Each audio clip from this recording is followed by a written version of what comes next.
So guys finally हम उस मंजिल तक पहुंच गए जिसका इंतज़ार हमारे को कितने ही मंथ से था। लेकिन मंजिल तक पहुंच गए, दैट इज़ वेरी गुड। आप लोगों ने अगर उसको फॉलो किया तो really really congrats to all of you, because आपने अपने पोर्टफोलियो को सेव किया। मैंने एक बात बहुत ध्यान से आपको कही थी, बहुत बार कही थी, बियर सीजन के अंदर जब मार्केट के अंदर क्रैशेस होते हैं तो आपको लगेगा मार्केट 90% गिर गई है, ये ऑल्ट कॉइन 90% से और नीचे कितना चला जाएगा, और वो ऑल्ट कॉइन वहाँ से भी एक ही दिन में 40% और नीचे गिर जाएगा जब अगला क्रैश आएगा। आज आपने देख लिया होगा, अगर आपने अभी तक क्रिप्टो के अंदर एक्सपीरियंस नहीं किया और अगर आपको 1 या 2 साल ही हुए हैं तो आपने आज देख लिया होगा कि वो 90% गिरने के बाद भी एक दिन के अंदर जिस लेवल पे है उधर से भी 40% एक दिन में गिर जाता है। बट यहाँ पे बात कही जाएगी और होगी survival of the biggest holder, जो कि अगर होल्ड कर गए और उन्होंने अच्छे रेट्स पे एंट्री ली है then those people will survive. अब मैं उसका आपको आज जो हमने इतनी लेट एंट्रीज ली, जो कि दुनिया शायद उसके बहुत अगेंस्ट थी, काफ़ी लोग आप में से काफ़ी कमेंट्स में अगेंस्ट थे, उसका मैं फ़ायदा आज समझ आएगा। पहली बात, कैश इज द किंग की वैल्यू तो आपको समझ आएगी होगी। दूसरी चीज़, अभी अगर हम एंट्री ले रहे हैं, फॉर एग्जांपल अगर मैंने अभी कुछ एंट्री लिखी है, कुछ ऑल्ट्स कॉइन आपको बताने वाला हूं जिनके ऊपर मैं एंट्री ले रहा हूं, कुछ ऑल्ट्स कॉइन मैं अपने पोर्टफोलियो में ऐड ऑन कर रहा हूं और कुछ लॉन्ग टर्म एसआईपी के अंदर से हटा रहा हूं, for sure, for the reason being कि वो ऑलरेडी इस वक्त ऐसे चल रहे हैं कि जैसे कि बस कल ही खत्म हो जाएंगे, फॉर एग्जाम्पल एफटीटी। तो यहाँ पे हम बात कर रहे हैं कुछ ऐसे प्रोजेक्ट्स की जो कि ऑलरेडी अब इतने लेवल पे नीचे आ चुके हैं, लोगों ने उसके ऊपर एंट्री 15-15, 20-20 डॉलर पे ली है। आज हम उसके ऊपर एंट्री $2 पे लेंगे। अगर हम $2 पे एंट्री लेते हैं और वो 15-20 डॉलर जाएगा तो जिस बंदे ने वहाँ पे $20 पे उसको होल्ड करके रखा है वो 2 साल होल्ड करेगा, वो $20 तक पहुँचेगा, वो उस दिन उसके ऊपर एग्जिट कर देगा। मैं आपको साइन करके लिख के कह सकता हूँ वो बंदा उसको उस दिन उधर वहाँ पे एग्जिट कर देगा, बिकॉज उसकी पेशेंस सब कुछ टूट चुका होगा, वो सिर्फ ब्रेक इवन पे निकल जाएगा और आप लोग वहाँ तक कर चुके होंगे 10x। This is what I waited for. अब आपको एक और चीज़ ऐड ऑन करना चाहूँगा, यहाँ पे मार्केट हो सकता है और नीचे चली जाए, हो सकता है मार्केट जो हमने सोचा है टारगेट 12,000 से 16,000 का दिया था, फर्स्ट टारगेट हमारा छू गया है, 16,000 से नीचे मार्केट आ गई है। यानी कि हम अपनी फर्स्ट एसआईपी एंट्री, जो हमने थर्ड एसआईपी एंट्री है, उसको हमने कुछ पार्ट्स में करा है। मैं उसको शायद 3 पार्ट्स में एंट्री लेने वाला हूँ, या 2 पार्ट में लूँगा या 3 पार्ट में लूँगा, 3 तो लेने की चांसेस ज़्यादा लग रही है। लेकिन मैं उसकी फर्स्ट एंट्री ऑलरेडी ले चुका हूँ, बिकॉज काफ़ी सारे ऑल्ट्स कॉइन में अपॉर्चुनिटी दिखाई दी। अब होता क्या है कि अभी आपको लगना स्टार्ट हो गया होगा कि मार्केट तो अब और गिरेगी, 100% गिरेगी, और ज़्यादा गिरेगी, तो मैं अभी और वेट कर लेता हूँ। अब यहाँ पे हमारे को स्टिक रहना है अपने प्लान के ऊपर, स्टिक टू द प्लान जिसे कहा जाता है। क्योंकि होता क्या है, आप रोज़ एक नया बॉटम देखते जा रहे हो और उसके बाद आपका मन कह रहा है यार अभी और गिरेगी मार्केट, शायद $9,000 छू जाए, जो कि मेरे को पूरी उम्मीद, जो हमने पहले टारगेट दिया था आपको, मैंने बताया था कि 12 से 16,000 की उम्मीद है। और हो सकता है अगर हम बहुत सारी चीज़ों को देखें, हमने चार्ट्स को एनालाइज किया था, तो 9,000 भी हम छू सकते हैं पूरी मार्केट को शेक ऑफ करने के लिए। यहाँ से ऑल्ट कॉइन और 40% उसके अंदर गिर सकते हैं। That is why I said कि हम इस एसआईपी को 3 एंट्री के अंदर करने वाले हैं। तो मैं आपको बस ये बताना चाहूँगा, अगर आप प्लान के ऊपर स्टिक नहीं रहोगे और ये सोचोगे यार यहाँ से और नीचे आए तो ये एंट्री लूँ, वो मेरे हिसाब से गलत होगा। इसलिए वो गलत होगा क्योंकि हो सकता है मार्केट यहाँ से रिकवरी कर जाए, तो जो एंट्री का मौका मिल रहा है वो भी हाथ से निकल जाए। तो हमने थर्ड एसआईपी एंट्री को 3 पार्ट में डिवाइड कर दिया, सो दैट हम ना ही इसको मिस करें, ना ही फुल्ली एंट्री अभी ले लें।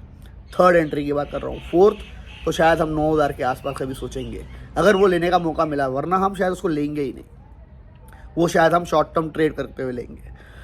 तो अब बस आपको यही कहना चाहूँगा, अगर आप लोगों ने फ़िलहाल अभी ऑल्ट्स कॉइन के ऊपर आता हूँ, मैंने ऑल्ट्स कॉइन कुछ लिख के रखे आपको देना चाहूँगा, जिनको मैं फ़िलहाल अपने पोर्टफोलियो में ऐड कर रहा हूँ, और एसआईपी में मैंने उनके ऊपर एंट्रीज भी ली है, और आप भी लेना चाहो तो आप ले सकते हो। No financial advice for sure, क्योंकि क्रिप्टो के अंदर कहीं पे भी कभी भी कुछ भी हो सकता है। अगर एफटीटी जैसा एक्सचेंज 2 दिन में ख़त्म हो सकता है, सैम 16 बिलियन की वर्थ उसकी ज़ीरो हो सकती है एक ही दिन के अंदर, तो कुछ भी हो सकता है, गारंटेड कुछ भी नहीं है, ये तो आप श्योर मान के ही चल लो। Because I also felt very pretty disappointed, जैसे कि आप लोगों को भी हुआ होगा कि क्रिप्टो के अंदर ही जो हुआ, this should have not happened. अब हम बात करते हैं कुछ ऑल्ट्स कॉइन की। मैं जो अभी फ़िलहाल जिनके ऊपर एंट्री ले रहा हूँ, मैं पहला कॉइन जिसके ऊपर मैं फ़िलहाल थोड़ी सी अभी अपनी एंट्री को बढ़ा रहा हूँ, पोर्टफोलियो को बढ़ा रहा हूँ, वो है नियर कर्व। नियर प्रोटोकॉल जो कि $2 के आसपास आ गया है। $2 पे अच्छी ज़बरदस्त अपॉर्चुनिटी दिख रही है नियर के ऊपर एंट्री लेने की। SIP के अंदर हमारे पास ऑलरेडी था नियर, उसको मैं लिस्ट में रख ही रहा हूँ। दूसरा कॉइन जिसको मैं लिस्ट में अब ऐड कर रहा हूँ, जो कि दुनिया ने बहुत हाई रेट पे लिया और उसके बाद बहुत बार फोमोस हुए उसके ऊपर, बट उसका अब रियल यूज़ केस भी जनरेट हो सकता है एंड साथ ही साथ हम 90% नीचे उसको एंट्री कर रहे हैं, वो है आज डॉज कॉइन। डॉज कॉइन जो कि अब चल रहा है $0.08। मैंने आज तक कभी उसको लिस्ट में ऐड नहीं किया। लिस्ट में अब इसलिए ऐड कर रहा हूँ बिकॉज एलॉन मस्क बहुत ज़्यादा दीवाना है इसका, वी ऑल नो दैट।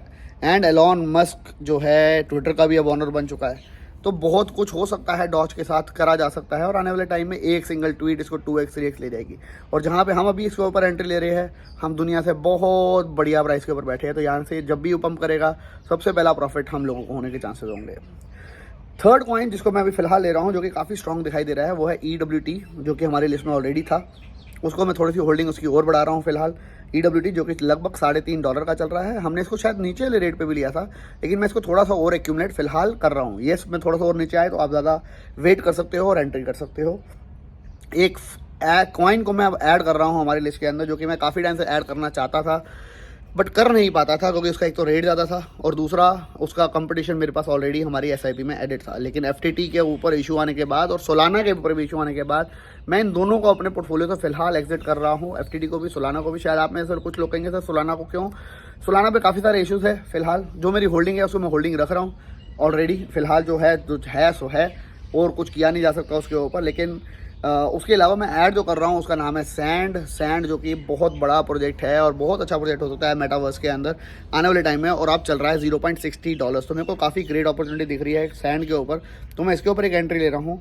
और थोड़ी सी अपनी होल्डिंग मैं किल्ट के ऊपर भी फिलहाल बढ़ा रहा हूँ, क्योंकि किल्ट के ऊपर भी काफ़ी प्रोग्रेस चल रही है, काफ़ी स्पीड पे ये प्रोजेक्ट के ऊपर ग्रोथ देखने को भी मिल रही है हमारे को अभी थोड़े टाइम के अंदर। बाकी बहुत सारे और प्रोजेक्ट्स हैं जिनके ऊपर अगर आपने एंट्री नहीं ली थी तो आप ले सकते हो। बस मैं आपको यही कहूँगा, थोड़ा प्लान के ऊपर स्टेक रहो। अगर आपको क्रिप्टो पे भरोसा है और आपकी होल्डिंग 2024-25 तक जाननी है, हमने डाइवर्सिफिकेशन करी ही इसलिए पोर्टफोलियो के अंदर कि अगर 1 2 4 प्रोजेक्ट गोज टू ज़ीरो, आप मेरी कितनी बार वीडियोस के अंदर बात सुन लो तो नहीं कहा हमारे अगर 20 प्रोजेक्ट में से सिर्फ एक प्रोजेक्ट 20x कर जाए, ओनली 1 प्रोजेक्ट, हमारे सारे प्रोजेक्ट्स के पैसे निकल जाते हैं और उसमें से 19 प्रोजेक्ट ज़ीरो हो जाए तो भी हम सेफ है। इसीलिए डाइवर्सिफिकेशन के ऊपर बात करी जाती है। तो फिलहाल मैं आपको कहूँगा अगर आपको स्ट्रिक्ट रहना बहुत ज़रूरी है स्ट्रेटजी के ऊपर, क्योंकि हो सकता है मार्केट यहाँ से रिकवर कर जाए, हो सकता है कोई अच्छी न्यूज़ आनी शुरू हो जाए। तो ऐसी अपॉर्चुनिटी जहाँ पे हमने अपने टारगेट को छू दिया और उसके ऊपर हम ये सोचे नहीं यार अब तो हम इसको चेंज करते हैं और नीचे का वेट करते हैं, दैट विल बी रॉन्ग। उसको हमने सेफ साइड करने के लिए थर्ड एंट्री को 3 पार्ट में डिवाइड करा। 16,000 के करीब हमने बोला था लेंगे, $15,500 आ गया। और बड़े से बड़े चार्ट एनालिस्ट ने मैंने देखा है, एक का मैं नाम नहीं लूँगा, जो कि यूट्यूब के ऊपर बहुत ज़्यादा वीडियो बनाते हैं, 90 हज़ार 1 लाख 2 लाख व्यूज़ आते हैं, एश्योरिटी तक ले ली थी कि दिस इज़ द बॉटम 17,500, वो भी फेल हो गए। तो प्रीमियम सर्विसेज लेनी बंद करो, क्योंकि सारे लोग ये लोग भी प्रीमियम सर्विसेज बेच रहे हैं। आप सिर्फ अपने पे भरोसा रखो, अपनी स्ट्रेटजी के ऊपर भरोसा रखो, एक्सपीरियंस गेन करो, चीज़ें लर्न करो, फंडामेंटल्स के ऊपर ज़्यादा जोर दो। क्रिप्टो के अंदर फंडामेंटल्स बहुत ज़्यादा ज़रूरी है, अदरवाइज़ आप सर्वाइव नहीं कर सकते। यहाँ पे न्यूज़ इवेंट के ऊपर जो पैसा बन सकता है वो कहीं नहीं बन सकता।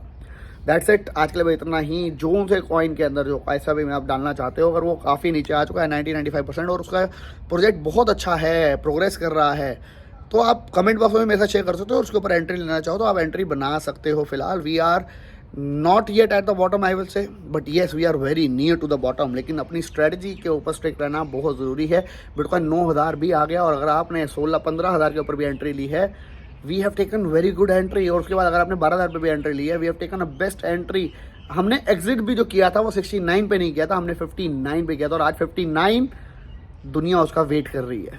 थिंक अबाउट इट, जब आप 12,000 पे एंट्री ले लोगे और बिटकॉइन चला जाएगा 24,000 25,000, तो लोग 12,000 को बहुत ज़बरदस्त एंट्री बोलेंगे।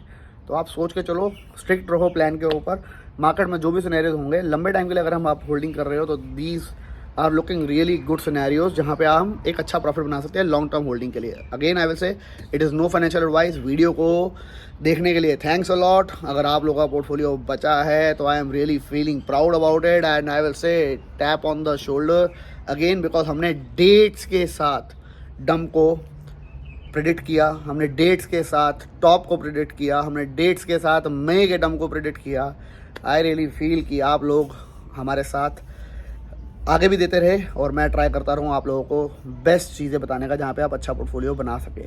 वीडियो को लाइक करना मत भूलना, दोस्तों का शेयर करना मत भूलना, कमेंट बॉक्स में कमेंट करना मत भूलना और थैंक्स फॉर वॉचिंग. मिलेंगे नेक्स्ट वीडियो में. Till then bye bye, take care and have fun.